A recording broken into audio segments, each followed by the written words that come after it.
할렐루야. 오늘도 굿TV와 함께 하시는 여러분들을 주님의 이름으로 사랑하고 축복합니다. 오늘은 창세기 3장 1절로부터 4절까지 말씀을 통해서 사단과 말씀이라는 관계라는 그런 제목을 가지고 함께 한번 은혜를 나누기를 원합니다. 창세기 3장 1절의 말씀에 뱀이 여자에게 물었다라고 말하며 하나님이 만든 들짐승 창조물 중에 가장 간귀한 뱀이라는 존재가 등장합니다. 그럼 이 뱀은 과연 무엇인가? 계시록 12장 9절 말씀을 통해서 보면 옛뱀 곧 마귀라고도 하고 또는 사단이라고도 하며 온 천하를 꿰는 자라고 성경이 우리에게 가르쳐주고 있습니다. 즉 이 사탄의 존재가 지금 등장해서 누구에게 역사하고 있는가? 즉 다시 말하면 에덴 동산에 등장한 이 사단이라는 존재는 구약시대 곳곳에서 등장하여 하나님의 사람들을 괴롭혔을 뿐만 아니라 신약시대인 예수님 시대에도 사탄의 존재가 있어서 예수 마귀를 멸하러 있음을 우리에게 보여주고 있고, 그것이 지금 우리가 살고 있는 이 시대도 똑같이 사단이라는 존재는 등장해서 우리들의 삶 속에 꾸준히 역사하고 있다는 사실을 우리 인지하면서 영적인 경각심을 가져야만 할 것입니다. 그러면 사단은 누가 타겟이고 누구를 향해서 다가오냐는 것이죠. 조금 전에 말씀드린 대로 창세기 3장 1절 말씀에 뱀이 여자에게 물어 가로되라고 표현하면서 사단의 존재가 여자에게, 즉 하나님의 형상으로 지음받은 성령의 생기로 지음받아 산 영이 된 바로 구원받은 하나님의 백성들에게 다가오고 있다는 사실을 우리는 분명히 염두에 두어야만 할 것입니다. 그래서 예수님께서 똑같은 말씀을 하셨으니 마태복음 24장 24절의 말씀에 마지막 때는 거짓 선자가 나타날 것인데 이 거짓 선자가 나타나서 할 수만 있으면 하나님이 택하신 자들을 미혹한다라고 말하며 이와 같이 우리들의 존재, 즉 구원받은 하나님의 자녀들을 타겟으로 삼아 다가오고 있다고 하는 것이죠. 그래서 사도분은 이 사실을 좀 더 베드로는 이 사실을 조금 더 구체적으로 말함에 있어서 베드로전서 5장 8절의 말씀에 사탄은 우는 사자와 같이 삼킬 자를 찾는다라고 표현하고 있습니다. 이 사실을 증명하는 자가 성경을 살펴볼 때 가장 먼저는 욥이라는 존재를 알 수 있습니다. 에덴 동산에 틈탔던 이 사단의 존재는 욥이라는 존재를 틈을 탐에 있어서 땅에 두루두루 다녔다고 표현해요. 삼킬 자를 찾으려고 해서 욥을 삼키려고 찾았다라고 성경은 기록하고 있다고 하는 것이죠. 그래서 욥기서 1장 2절 말씀을 1장과 2장의 말씀에 사단이란 단어가 고유명사가 15번이나 등장할 정도로 우리들의 삶 속에 사단은 존재가 구체적으로, 그리고 욥과 같이 하나님을 경외하는 자임에도 불구하고 타겟으로 삼아서 지속적이고 계속적으로 공격해 들어온다는 사실을 빨리 깨달아야 한다는 것입니다. 그리고 더 나아가 역대상 21장 1절의 말씀을 통해서 보면은 하나님 앞에 이미 합당하다 인정받은 다윗을 격동시켜서 이스라엘을 계속케 하는 죄를 범한 죄로 기록되어져 있고, 스가랴서 3장 1절 2절 말씀을 동심을 살펴본다면 1절 중심으로 봤을 때 바로 사단이 바로 대제사장 여호수아를 대적하였다라고 표현하고 있습니다. 이와 같이 사단은 지금도 구원받은 하나님의 백성들을 끊임없이 미혹하고 유혹하고 있다는 사실을 보고 있을 때, 그러면 사단은 왜 구원받은 자를 대상으로 타겟으로 삼아 끊임없이 다가오고 있을까요? 그것은 오직 한 가지입니다. 그래서 요한복음 3장 8절의 말씀을 상반절을 통해서 보면은 사탄은 죄를 짓게 하는 자인데 왜 자기에게 속하게 하려고 죄를 짓게 한다고 말하며 자기에게 속하게 하기 위해서 구원받는 자에게 대시에 들어옴을 우리에게 보여주고 있죠. 그러면 우리들을 자기에게 속하게 한 이유가 뭘까? 마태복음 25장 41절의 말씀을 통해서 보면 사탄과 그의 사자를 위해서 예비된 영영한 지옥불에 들어가게 하려고 지금도 끊임없이 구원받는 자를 향해서 대시해 오고 있다는 거예요. 그럼 저와 여러분들이 사탄의 타겟이 될 수 있다는 거죠. 그 영적인 경각심을 가져야만 합니다. 구원받은 아담을, 구원받은 하와를 미혹해서 에덴 동산에서 떠나게 만든 존재가 사단이라면 지금도 끊임없이, 그럼 사단은 우리에게 어떠한 통로로 들어올까요? 조금 전에 읽었던 요한에서 3장 8절은 죄를 짓는다고 하라는 죄라는 합법적인 통로로 들어오겠다는 사실을 우리는 분명히 성경을 통해서 알고 있습니다. 근데 오늘 저는 단순히 사단이 죄를 짓게 했다라고 하는 그것만으로 말하고 싶지는 않습니다. 조금 더 깊이 들어가서 그러면 왜 우리가 죄를 지을 수밖에 없었지라는 그 이유를 한번 생각해 보고자 원합니다. 자, 그것을 다시 한번 찾으려면 에덴 동산으로 돌아가 봐서 조금 더 구체적으로 한번 살펴보기를 원합니다. 조금 전에 읽었던 창세기 3장 1절의 말씀을 다시 한번 보면은 이 사단의 존재가 구원받은 하나님의 백성인 여자에게 다가와 물었습니다. 무엇으로 물었냐? 말씀으로 물었어요. 그러면서 창세기 3장 1절 마지막의 말씀에 보면은 하나님이 참으로 너희더러 동산 모든 나무의 실과를 먹지 말라 하시더냐라고 하면서 묻는다고 하는 사실입니다. 이것은 결국 무엇을 상기하느냐? 사단도 말씀을 알고 있다는 거예요. 다시 말하면 하나님께서 아담과 하와에게 주신 말씀이 무엇인지를 사단도 알고 있다고 하는 것입니다. 이와 같이 사단은 우리에게 말씀으로 공격해 들어옴에 대한 부분을 정확하게 기록하고 있습니다. 자, 저 말씀을 또 다른 각도로 본다 한다면은 지금 말씀을 물음에 참으로라고 표현하면서 하나님께서 모든 동산의 나무의 실과를 먹지 말는 것이 정말이냐라고 하는 모습으로 묻는다는 거예요. 그게 공동 번역에 기록되어 있습니다. 조금 더 구체적으로 정말이냐? 즉 이 말씀은 말씀을 사실을 강조하게 합니다. 그 말씀을 부정적 의식 속에서 의심하는 말투와 같은 모습으로 들어와서를 말씀을 통해서 미혹한다는 사실을 잊지 말아야 한다는 겁니다. 그때 바로 이 여인 아담 즉 하와가 대답을 할 때 뭐라고 고백하느냐? 창세기 3장 2절의 말씀에 동산 나무의 실과를 우리가 먹을 수 있다라고 말해요. 맞습니다. 저 말씀은 틀린 말씀이 아니에요. 분명히 맞는 말씀이다.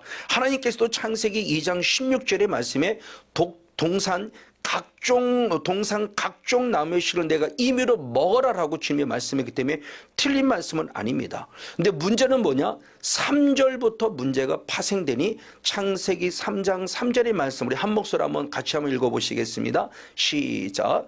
동산 중앙에 있는 나무의 실과는 하나님의 말씀에 너희는 먹지도 말고 만지도 말라 너희가 죽을까 하노라 하셨느니라. 아멘. 자, 사단의 존재가 말씀을 갖고 다가오면 어떻게 우리에게 다가오는가라는 부분을 한번 생각해 보게 됩니다. 이 여인은 말할 때 동산 중앙에 있는 나무는 하나님께서 말씀할 때 먹지도 말고 만지도 말라라고 말씀했다고 표현해요. 저 말씀은 틀린 말씀입니다.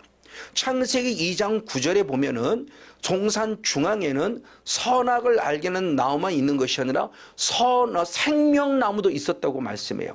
그러면서 17절에 말씀했을 때 동산 중앙에 있는 나무 가운데 선악을 알게 하는 나무는 먹지 마라. 나무의 실과는 먹지 말아라. 먹으면 정령 죽으리라고 그랬어요. 동산 중앙에 있는 나무 생명나무는 먹어도 돼요. 근데 하와는 뭐라고 했습니까? 동산 중앙에 있는 나무의 자체를 다 먹지 말라고 말하며 생명나무도 먹지 말아야 될 것처럼 말했다는 거예요.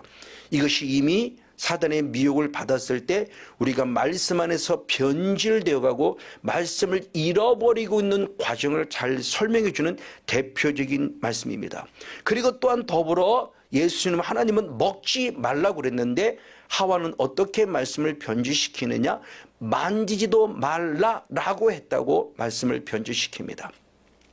그리고 잘한 대로 세 번째로 죽을까 하노라는 말씀으로 변질시킵니다.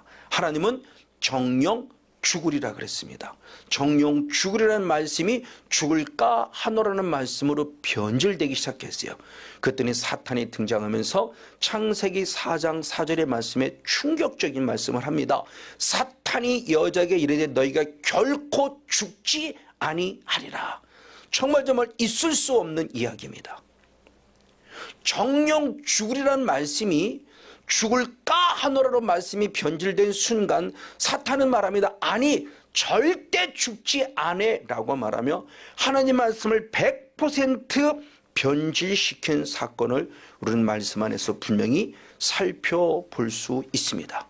바로 이와 같이 사탄이란 존재는 하나님이 주신 말씀을 완벽하게 빼앗아가는 존재에 대한 부분을 성경이 기록하고 있습니다. 왜냐하면 요한복음 10장 10절 말씀에 사탄의 정체성을 드러냈으니 사탄을 도적질하는 자라고 말하며 도적질하는 자, 즉 도적은 도적질하고 죽이고 멸망시킨다고 말하며 사탄의 존재가 끊임없이 우리의 것을 도적질하는 존재임을 가르쳐주고 있습니다.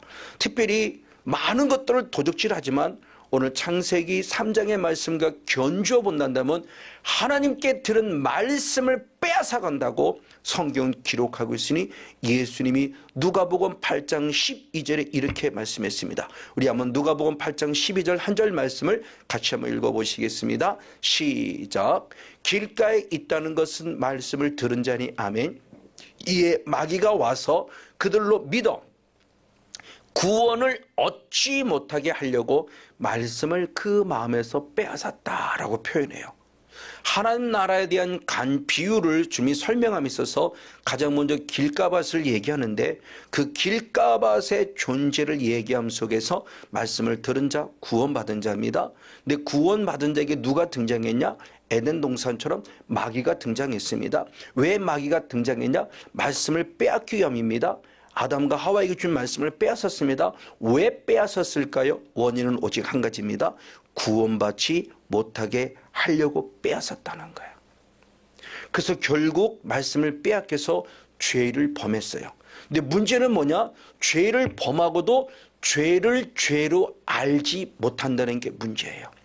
그것을 사도에 아주 구체적으로 말씀했습니다. 그럼 왜 우리가 죄를 범하고도 죄를 죄로 알지 못하느냐 이야기를 요한일서 1장 8절과 10절에 말씀하고 있으니 만일 우리가 죄 없다 하면 스스로 속이는 것이는데 그것은 진리가 내 속에 있지 아니하는 것 때문이요. 만일 우리가 범죄하지 아니하였다면 결국 하나님을 거짓말장애로 만드는 것인데 이 또한 그의 말씀이 우리 속에 있지 아니하기 때문이다라고 말하며 죄를 범하고도 죄를 죄로 알지 못하는 이유는 사탄에게 말씀을 빼앗겨 결국 하나님의 말씀이 없기 때문에 죄를 범하고도 죄를 죄로 알지 못하는 결과를 가지고 말았다는 거예요. 이와 같이 하나님의 말씀에 불순종하여 결국 먹지 말라는 말씀을 먹었고 말씀을 변질시켜 말씀을 빼앗긴 아담과 하와는 사단에게 속아 죄를 범하는 순간 창세기 3장 23절 24절의 말씀을 통해서 보니 에덴 동산에서 쫓겨난 것을 우리는 알 수가 있습니다. 맞습니다. 왜 그랬을까요? 에덴에서 쫓겨났다는 것은 결국 구원을 빼앗겼다는 거예요.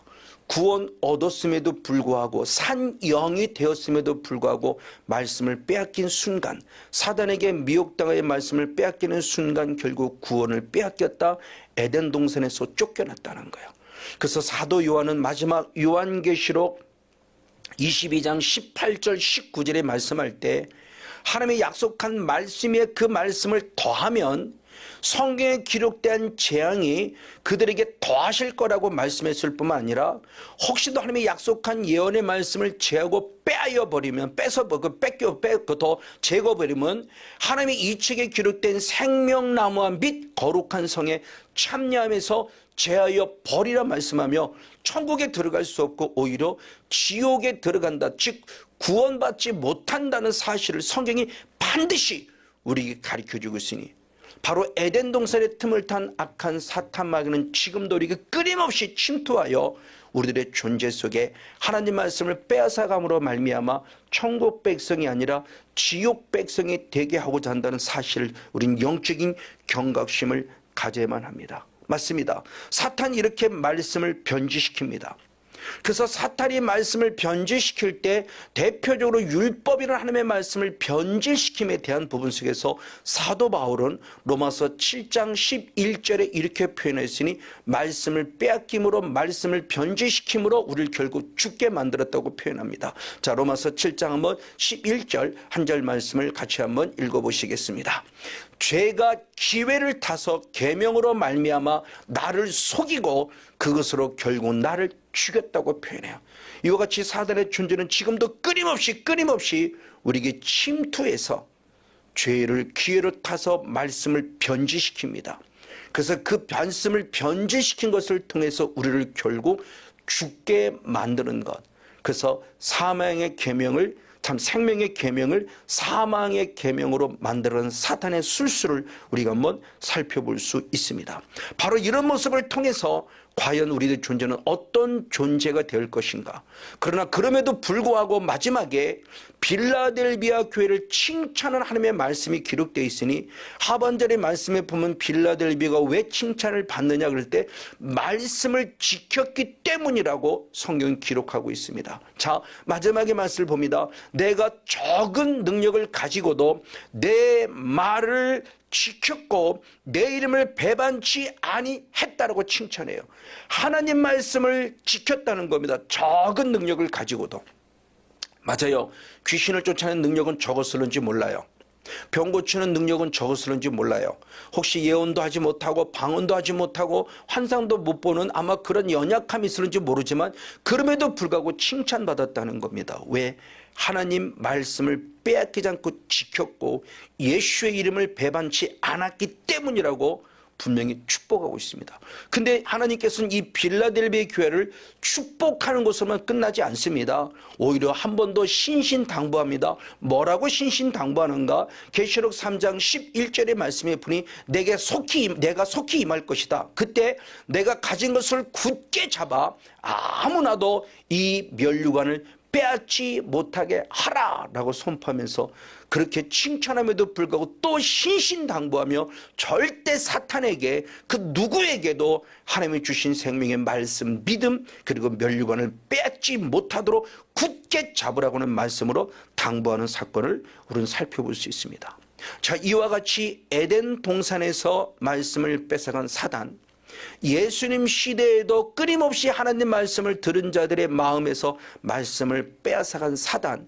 근데 이것이 놀랍게 지금 이 순간에도 우리들에게 똑같이 말하고 있습니다. 지금 이 순간에도. 그래서 사도 바울은 성령의 가르침을 받아 바로 그의 사랑하는 믿음의 아들 디모데에게 중요한 얘기를 했었으니 성령께서 디모데전서 4장 1절의 말씀을 통해서 보면 성령께서 밝히 말씀하시기를 후일에 마지막에 어떤 사람들이 믿음에서 떠난다. 그럼 왜 믿음에서 떠나느냐? 미혹해 하는 영과 귀신의 가르침을 쫓았기 때문이다라고 가르치면서 에덴 동산에서 말씀을 빼앗아간 사탄은 지금도 끊임없이 우리에게 침투해서 하나님 말씀을 빼앗아가는 존재임에 대해서 우리에게 분명히 가르쳐 주고 있던 것입니다. 주님은 이 영적 원리를 아셨기 때문에 이미 에덴 동산의 영성에부터 아담에게 중요한 명령, 두 번째 명령, 축복의 선물, 말씀을 선물했으니 창세기 2장 15절의 말씀에 여호와 하나님이 그 사람을 이끌어 에덴 동산에 두사 그것을 다스리며 지키게 하시고 라고 말하며 철저히 지켜야 될 것에 대한 부분을 우리에게 확실히 있게 말씀하는 주님의 거룩한 명령을 볼 수 있습니다. 그럼 이것이 지금 아담에게만 주신 명령일까요? 아니요. 우리들에게도 똑같이 주신 명령입니다. 그럼 어떻게 우리는 믿음을 지키고 말씀을 지키고 은혜를 지키면서 살아갈 수 있을까요? 사도 바울은 고백하기를 디모데후서 4장 7절 말씀에 내가 선한 싸움을 싸우고 나의 달려갈 길을 마치고 믿음을 지켰다고 표현합니다. 즉 믿음을 지키는 영성은 하나님이 우리들에게 주신 3월 3일 날 말씀드린 하나님이 우리에게 주신 자녀에게 주신 축복의 권세, 즉 정복이라는 영적 권세를 갖고 끊임없는 영적 싸움을 싸울 때 믿음을 지킬 수 있다라고 가르쳐 주고 있다고 하는 것입니다. 맞습니다. 이렇게 될 때 말씀을 무기로 삼아서 우리는 끝까지 승리할 수 있는 것입니다. 그래서 계시록 12장 11절 말씀에 마지막 때 우리 영적 싸움의 원리를 가르쳐주고 있으니 여러 형제가 어린 양의 피와 자기의 증거하는 말을 인하여 저를 이기었으니 아멘. 그들은 죽기까지 자기 생을 아끼지 아니했다고 말씀하며 예수의 피라는 무기와 더불어 하나님의 말씀이라는 무기를 가지고 저를 끝까지 싸워서 생명을 걸고 목숨을 걸고 싸워 이겨서 결국 이겼다고 표현하고 있습니다. 맞습니다. 이것이 우리가 가져야 될 영적 권세요, 영적인 능력입니다. 예수님께서도 최초에 우리에게 오셔서 광야에서 마귀와 싸우는 시험을 우리에게 보여주면서 어떻게 싸울 걸 가르쳤으니 첫 번째 시험, 두 번째 시험, 세 번째 시험에서 다 말씀으로 이긴 걸 알고 있습니다. 특별히 마태복음 4장 4절에 떡을 통해 그 돌을 통해서 떡을 만들어 먹으라는 이런 시험을 들어왔을 때 예수님 마태복음 4장 4절에 중요한 말씀하기를 사람이 떡으로만 살 것이 아니요 하나님의 입에서 나오는 모든 말씀으로 살 것이라 하였느라 하시니라고 말씀하며 신명기 8장 3절의 말씀을 인용하면서 어떤 상황, 어떤 환경, 어떤 조건에도 우리는 반드시 하나님의 말씀을 힘입어서 하나님의 말씀이라는 성령의 검을 무기로 삼아 마귀와 끝까지 싸워 이겨서 믿음을 지켜야 되고 말씀을 지켜야 되고 은혜를 지켜야 될 필요성에 대한 부분을 우리에게 분명히 가르쳐주고 있습니다. 하나님은 구원받은 자에게 말씀을 선물로 주셨습니다. 그래서 베드로전서 1장 23절의 말씀에도 거듭난 자는 하나님의 항상 있는 말씀으로 거듭났다고 표현하고 있고 베드로전서 2장 2절의 말씀에도 구원에 이르도록 신령한 젖을 계속 사모하라고 말씀하고 있으며 이 구원의 은혜를 통해서 구원으로 자라가는 영적 원리를 가진 자가 바로 디모데이니 디모데후서 3장 15절의 말씀을 통해서 보면은 바로 디모데는 어려서부터 성경을 알았나니 그 성경은 능히 바로 디모데로 하여금 믿음으로 말미암아 구원이라는 지혜를 허락해 주셨다라고 표현해 주고 있습니다. 결국 디모데는 영적 싸움의 승리자가 되었던 것이죠. 이 영적 싸움의 승리를 통해서 부르심을 입었다고 말씀하고 있으니 디모데전서 6장 12절의 말씀에 믿음의 선한 싸움을 싸워 영생을 취하라고 말씀하며 이를 위하여 내가 부르심을 입었다라고 축복하고 있고 많은 증인 앞에서 선한 증거를 증거했다라고 인정해 줌을 통해서 바로 디모데의 영성이 말씀이라는 무기를 갖고 말씀을 절대 빼앗기지 않아 사탄과 끝까지 싸워 이기는 영적인 주인공에 대한 모습을 축복해 주고 있습니다. 맞습니다. 이렇게 말씀을 지켜 영적인 싸움을 싸울 때 주는 우리에게 어떤 축복을 약속했는가 우리 마지막 계시록 3장 10절 한 절 말씀을 읽으면서 말씀을 마무리하기 원합니다. 같이 한번 읽겠습니다. 시작. 내가 나의 인내의 말씀을 지켰은즉 아멘. 내가 또한 너를 지키어 시험의 때를 면하게 하리니 할렐루야. 이는 장차 온 세상에 임하여 땅에 거하는 자들을 시험할 때라 할렐루야 아멘. 하나님은 분명히 약속하셨습니다.